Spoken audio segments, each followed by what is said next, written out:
সুপ্রভাত বন্ধুরা, আজকের নতুন ভিডিওতে প্রত্যেককে স্বাগত জানাচ্ছি আর শুভেচ্ছাও জানিয়ে রাখি আপনাদের সবাইকে। আর আজ সোমবার, আজকে তারিখ হলো 4 মার্চ 2024 এবং বাংলা 20 ফাল্গুন 1430। আমরা গতকাল ভোপাল এসেছিলাম। এবার ভোপাল শহরের পর এখন আমরা এসেছি ইন্দোরে। ইন্দোর থেকে এটা সাইট সিইং, এই সাইট সিইংয়ে আমরা এখন মান্ডুতে এসেছি। মান্ডব আগে পুরো নাম ছিল, এখন মান্ডু। এটা অহল্যাবাঈর মান্ডু। এখানে আমরা এখন জাহাজমহল দেখব।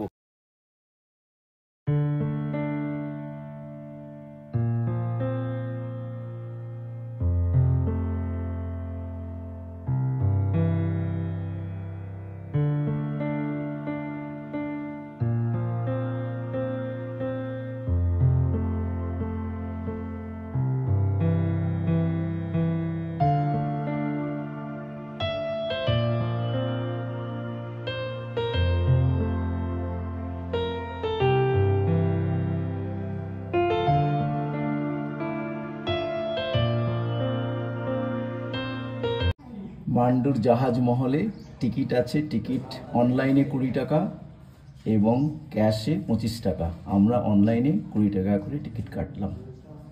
জাহাজ মহলে আমরা ঢুকছি এখন।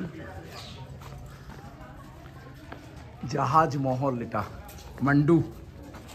মান্ডুর জাহাজ মহল।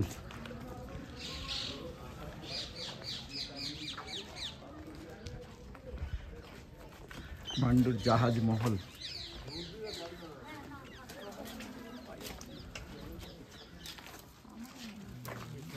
थोड़ा सा रास्ता दे दीजिए। मांडू फोर्ट का विजिट करने के लिए काफी रिच हिस्टोरिकल बैकग्राउंड है इस साइट का। सारा इंफॉर्मेशन मैं आप लोगों तक पहुंचाने वाला हूं। आपका नाम क्या है? नितिन पाल नाम है हमारा। Phone number 9329490895। Okay, proceed. Then सबसे पहले हम लोग इस मॉन्यूमेंट के अंदर की तरफ चलेगा, मांडू का बैकग्राउंड हिस्ट्री जानेंगे। उसके बाद मॉन्यूमेंट के बारे में इंफॉर्मेशन हमें मिलेगा। মান্ডু, আমরা এখন মান্ডুর দৃশ্যাবলী আপনাদের দেখাচ্ছি। মান্ডুতে আমাদের একজন গাইড নেওয়া হয়েছে। সেই গাইড সাহেব আগে আগে যাচ্ছেন।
सबसे पहले मैं आप लोगों को मांडू फोर्ट का बैकग्राउंड हिस्ट्री एक्सप्लेन कर रहा हूं। आज आप जिस फोर्ट को देखने के लिए आए हैं, प्रेजेंट में हम इसे जानते हैं मांडू के नाम से। एक्चुअल नेम रहा है इसका परमार डायनेस्टी के समय, वो था मंडप दुर्ग। सुल्तान डायनेस्टी के समय इस फोर्ट का नाम था सादियाबाद, मीन्स आनंद की नगरी, सिटी ऑफ जॉय, जो नाम ब्रिटिशर्स ने कोलकाता को दिया था। उसके बाद में कहलाया है ये मांडवगढ़, बट सारी प्रोनाउंसिएशन टफ होने की वजह से ब्रिटिशर्स इसे नाम दे देते हैं मांडू। सो जब भी आप हिस्ट्री उठाएंगे आपको ये सारे के सारे नाम पढ़ने को मिलेंगे। मांडू फोर्ट पार्ट है मालवा स्टेट का, और मालवा स्टेट के हिस्ट्री की अगर हम बात करते हैं तो कई 1000 ईयर्स ओल्ड है। बट मांडू से रिलेटेड मालवा का जो हिस्ट्री है वो है समथिंग 1200 ईयर्स ओल्ड। सबसे first dynasty in 9th century वो थी Parmar, Raja Jai Singh Dev Parmar in 9th century. 9th century to 13th century continue 400 years Malwa state पर परमार डायनेस्टी का रूल रहा है। टोटल 24 परमार किंग्स मालवा पर रूल करते हैं, जिनमें से सबसे ग्रेट किंग हुए हैं जिनके बारे में आपने भी काफी कुछ पढ़ा होगा, वो थे राजा भोज। भोज राजा का फैमिली सबसे स्टार्टिंग पीरियड में मालवा पर रूल किए। अब मालवा स्टेट पर रूल करना हर एक डायनेस्टी का ड्रीम प्रोजेक्ट रहा है। उसका सबसे पहला रीजन इस सेक्टर का नाम, इसे हम जानते हैं मालवा के नाम। एक्चुअल वर्ड है मालव, संस्कृत का, जिसका हिंदी मीनिंग होगा श्री क्षेत्र, लक्ष्मी जी का निवास स्थल, लैंड ऑफ मनी, क्योंकि ये अपने स्टार्टिंग पीरियड से ही काफी फर्टाइल एरिया रहा है। सो रेवेन्यू अधिक से अधिक। सेकेंड चीज, मालवा सेंट्रल इंडिया का भी सेंटर पॉइंट है। स्पेशली अगर आपको साउथ की ओर बढ़ना है तो मालवा को क्रॉस करना होगा। बहुत सारे लोगों की टारगेट पर रहा है, बहुत सारे लोगों ने प्रयास किए, बट सक्सेस की अगर हम बात करते हैं तो वो होता है अलाउद्दीन खिलजी। अलाउद्दीन खिलजी चित्तौड़गढ़ को जीतने के बाद नेक्स्ट टारगेट करता है मालवा को। लास्ट परमार किंग हुए महलक देव परमार, धोखे से उनका मर्डर करवाकर मालवा के अंदर मुस्लिम शासन का फाउंडेशन रखा जाता है। अब यहां से मालवा स्टेट दिल्ली के सुल्तानों के हाथों में समथिंग 130-140 ईयर्स का एक ऐसा पीरियड आता है कि इस जगह पर इंडिपेंडेंट रूलर्स काम कर रहे हैं, इस जगह पर मुस्लिम गवर्नर्स काम करने लगते हैं। एक तरह से हम कह सकते हैं कि एक कल्चर को हटाते हुए एक न्यू कल्चर इस जगह पर डेवलप होने लगता है।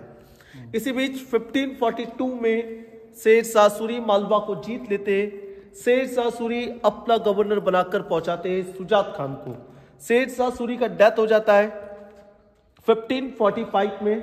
सुजात खान गवर्नर से सुल्तान बन जाते हैं, और सुजात खान की डेथ के बाद उसका बेटा मलिक बायजिद खान मालवा का सुल्तान बनता है, जिसे 1561 में अकबर की आर्मी आदम खान की लीडरशिप में हरा देती है और मालवा पर राज हो जाता है मुगल्स का। मुगल्स में लगभग सभी ने राज किया है।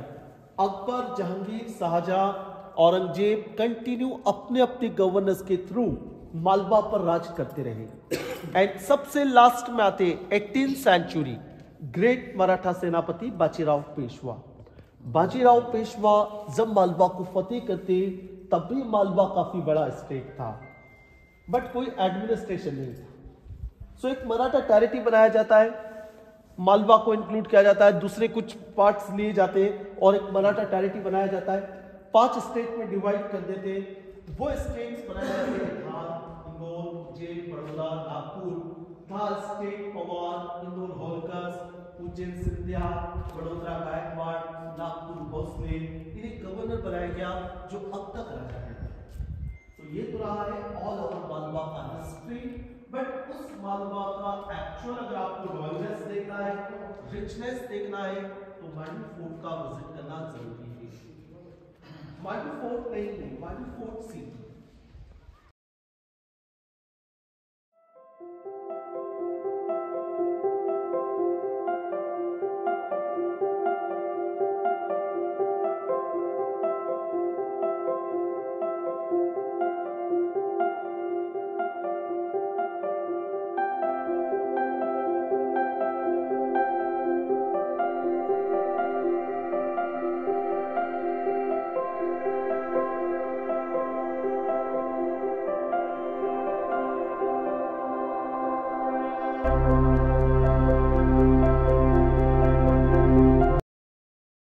गेस्ट हाउस, चूंकि परमार डायनेस्टी के समय राजा भोज, राजा मुंज के समय मांडू मालवा की वाइस कैपिटल थी।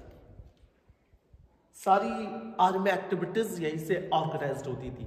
सो इसे बनाया जाता है एज ए गेस्ट हाउस, जिसे बाद में 1469 में सुल्तान गयासुद्दीन खिलजी रिबिल्ड करते, रिकंस्ट्रक्ट करते हैं और अपना हरम डिक्लेयर कर देते हैं अपनी क्वींस के रहने के लिए। अब इसे जो जहाजमहल कहने का रीजन रहा है, सबसे फर्स्ट इस मोन्यूमेंट का लेंथ आप देख पाएंगे एक छोटे शिप के बराबर है, 120 मीटर का लेंथ है। Surrounding water bodies, rainy season में जब हम बिल्डिंग के टॉप पर खड़ा होगा, वाटर लेवल फुल होगा, रिमझिम बरसात हो रहा होगा, और स्पेशली जब यहाँ फॉग हो जाएगा। मांडू में बरसात के मौसम में अक्सर फॉग होता है। फॉग के दौरान जब हम टेरेस पर खड़े होंगे तब हमें या तो पानी का ब्राइटनेस नजर आएगा या फॉग, जैसे समुद्र में एक लिमिट डिस्टेंस तक देख पाते हैं, सर वही व्यू हमें टेरेस से देखने को मिलता है। वो टाइम हमें फील कराते हैं कि रियली हम कोई जहाज की डेक पर खड़े हैं या कोई जहाज समुद्र में लंगर डाले खड़ा हुआ है। सो चारों ओर पानी होने के कारण इसे नाम दे दिया जाता है जहाज महल। डायनेस्टी टू डायनेस्टी इनमें चेंजेस भी होता रहा है। फाउंडेशन परमारों की रही है, रिबिल्ड सुल्तानों ने किया है, रिनोवेशंस मुगल्स ने किया है। इस तरह से ये स्ट्रक्चर्स आज भी हमारे बीच जिंदा है। इट्स ओके, प्लीज आगे आएंगे थोड़ा सा। राजपूत भी किया था।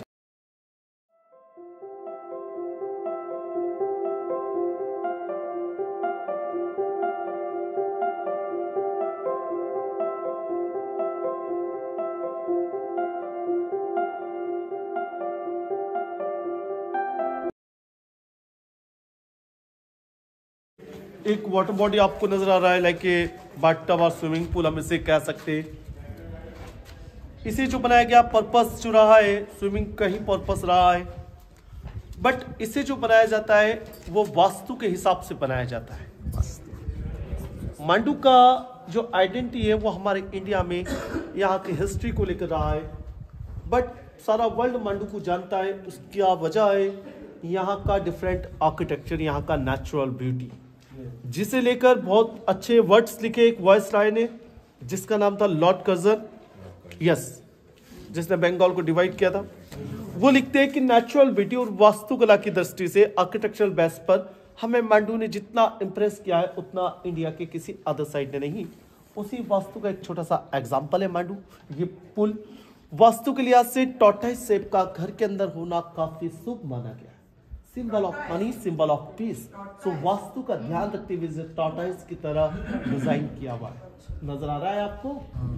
अभी आप जब इसके टेरेस पर जाएंगे वहां से आपको प्रॉपर सीन नजर आएगा, बट आप यहां से इसका मॉडल देख सकते हैं। फ्रंट पर एक वेंटिलेशन है, उसे ध्यान से देखेंगे आपको उसके अंदर टाटाइस शेप नजर आएगा। कहां पर?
सामने मांडू का सबसे यूनिक मोन्यूमेंट है जिसका नाम है हिंडोला महल। हिंडोल मीन्स हमारी मालवी लैंग्वेज, गुजराती, राजस्थानी, इनमें होता है झूला। आप बिल्डिंग का शेप देख पा रहे हैं, इसकी वॉल, लेग स्विंग पूरा स्लैंट है, इसलिए इसे नाम दिया गया हिंडोला महल। कंस्ट्रक्शन 15th सेंचुरी सुल्तान गयासुद्दीन खिलजी के समय का रहा है। उन्होंने इसे जो बनाया अपने एक दीवानी खास के तौर पर, कैबिनेट मीटिंग उनका यहाँ अरेंज किया जाता था। बट इसकी जो सबसे बड़ी स्पेशलिटी रही है, जो इसे यूनिक बनाती है, वो है इस मोनूमेंट का विदाउट बिम्स का होना। किसी भी स्ट्रक्चर को खड़ा करने के लिए इनसाइड लैंड लाइक के फाउंडेशंस, उसका बिम्स डालना जरूरी होता है, जो इसका नहीं है। इसलिए नहीं है कि ऑलरेडी 2 फ्लोर अंडरग्राउंड कंस्ट्रक्शन है, जिसे डैमेज नहीं करना था। एज ए आर्किटेक्ट सुल्तान गयासुद्दीन खिलजी ने बहुत सारे एक्सपेरिमेंट किए हैं। उसी एक्सपेरिमेंट का एक ये वेल एग्जाम्पल है ये मोनूमेंट। ये जो मोनूमेंट है ग्रीक एंड रोमन आर्किटेक्चर का एक कॉम्बिनेशन है। इसे बनाने के लिए सबसे पहले एक स्टोन का प्लेटफॉर्म बनाया हुआ है, उसके बाद स्क्वायर्स में पिलर्स रखे गए।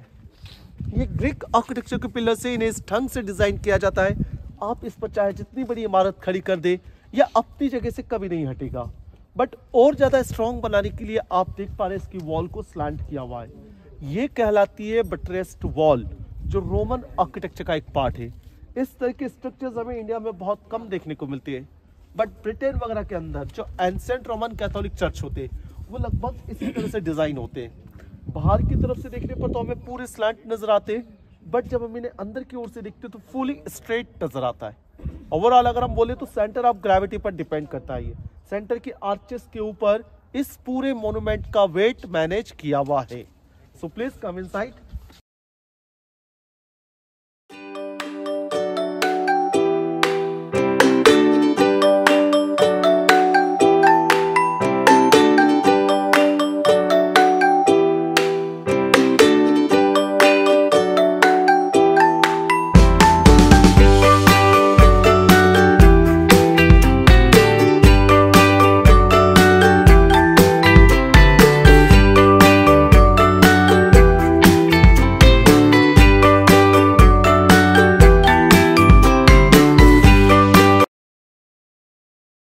किया गया था एज ए दीवानी खास। कैबिनेट मीटिंग उनका यहाँ पर अरेंज किया जाता था। नीचे की तरफ मिनिस्ट्री के लिए, चीफ गेस्ट वुमेन्स के लिए बालकनी बनी हुई है। सुल्तान के लिए इस तरफ था। आप देख पा रहे इसके ऊपर छत नहीं है, रूफ लेस है, बट इस पर रूफ हुआ करता था, वो था वुडन रूफ। इसलिए एक तो बिम्स नहीं है, वेट कम से कम रखना है, और उससे कई ज्यादा जरूरी था इसे अकोस्टिक डिजाइन करना, क्योंकि हमारे पास माइक्रोफोन वगैरह नहीं थे। सो वुड में क्वालिटी होती है कि वो मिड फ्रिक्वेंसी के साथ वॉइस फ्रिक्वेंसी को बेहतर तरह से ट्रैवल करा सके। सो इसके ऊपर वुडन रूफ रहा है। एंड जिस सेंटर ऑफ ग्रेविटी की हम बात कर रहे हैं वो ये आर्चेस है। मांडू के अंदर बने हुए सबसे ब्यूटीफुल आर्चेस है, गॉथिक आर्किटेक्चर के आर्चेस, जो हमें कहाँ देखने को मिलते हैं, चर्चेस में। और इन आर्चेस की सबसे बड़ी स्पेशलिटी है, इतना बड़ा जो आप आर्च देख पा रहे हैं, केवल एक छोटे से स्टोन पर टिका होता है, जो कहलाता है की स्टोन। कहाँ लगाया जाता है? की स्टोन, जो मिडिल में ट्रायंगल कटिंग का जो स्टोन आप देख पा रहे हैं, उसे कहा गया है की स्टोन। एक्चुअल में सारे स्टोन जो देख पा रहे हैं आप, ये सब स्टोन टू स्टोन ज्वाइंट है, इंटरलॉकिंग सिस्टम है। आप उसमें से सेंटर वाला स्टोन निकाल दीजिए, पूरा आर्च नीचे, पूरा के पूरा स्ट्रक्चर नीचे। नो लोहा नो सीमेंट, नो लोहा नो सीमेंट। ओके, फोटोग्राफी करना कर सकते हैं। फिर हम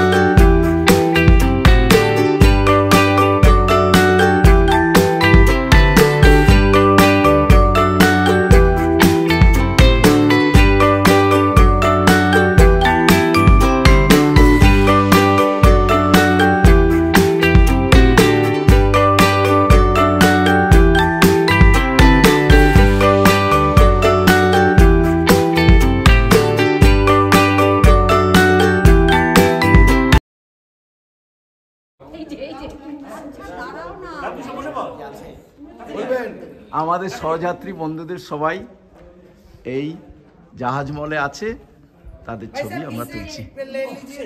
হাই, হ্যালো,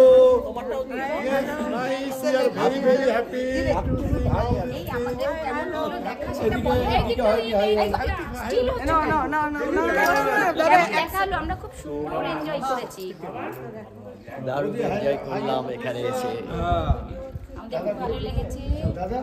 কেউ কেমন দেখে বলো? जहाज महल से जहाज तीखा जहाज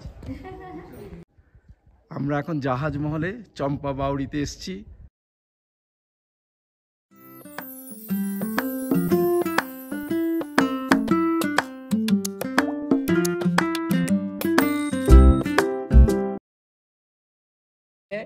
ये चंपा का फूल की आकृति की बनी है।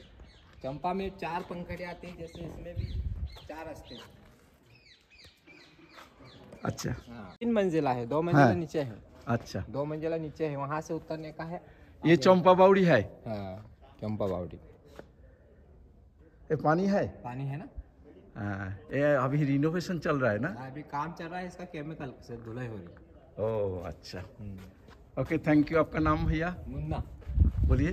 Munna, Munna. Okay, thank you. जी। चंपा बावड़ी, हिंडोला महल। हिंडोला महल, ये ये तो ये लाइट का है, लाइट का। उसे हिंडोला महल। वो वाला है सामने हिंडोला महल। ओ, हाँ, ये तो सामने लाइट बाड़ी का वेल्टिवेशन हिंडोला है। महल। हाँ। और ये लाइट का वेल्टिवेशन नीचे 2 मंजिला और है।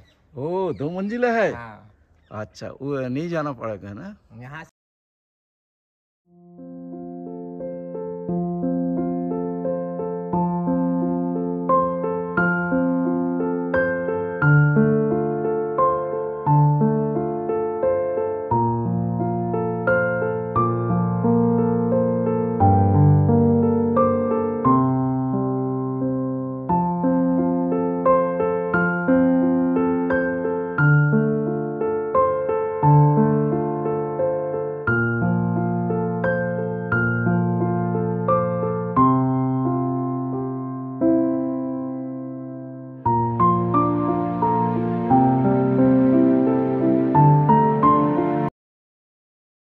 ইন্দোরে এসেছি, ইন্দোর থেকে এই মান্ডুতে এসেছি। এটা জাহাজ মহল, এখানে আমরা ঘুরে ঘুরে ছবি তুলছি, আপনাদের সঙ্গে শেয়ার করছি।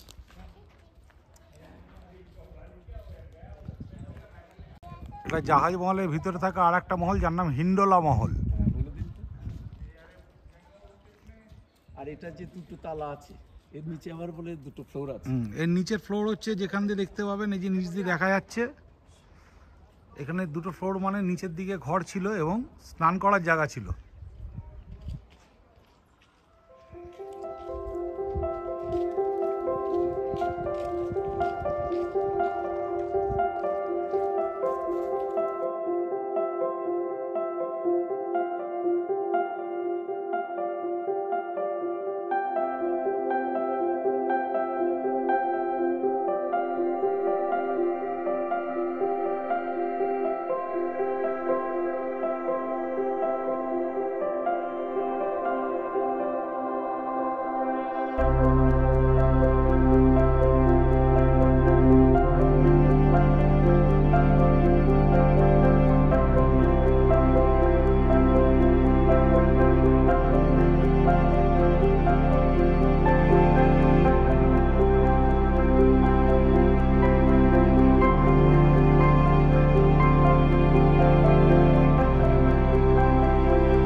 খুব ভালো না?